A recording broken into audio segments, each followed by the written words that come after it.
Corona virus जे करे जेको सिंध हुकूमत जो ऐलान लॉकडाउन जो कयो वियो, उन जेके रोज़मर्रा जी ज़िंदगी मंझि जेकी रोज़ी कमाइण वारा जेकी रोज़ जे बुनियाद ते हुया उहे ऐं जिन जा कारोबार बंदि आहिनि उहे तमामु सख़्तु मुतासिर आहिनि। असां रोज़ी कयूं, असांजा छोकिरा दुकानदारी कारोबार सभु बंदि पिया आहिनि।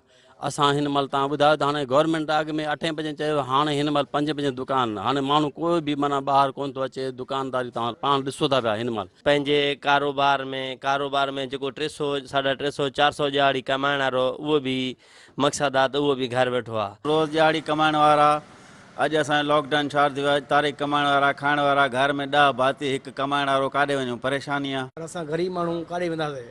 हिन टाइम असां 400 ॾियाड़ी कमाइण रहियासीं।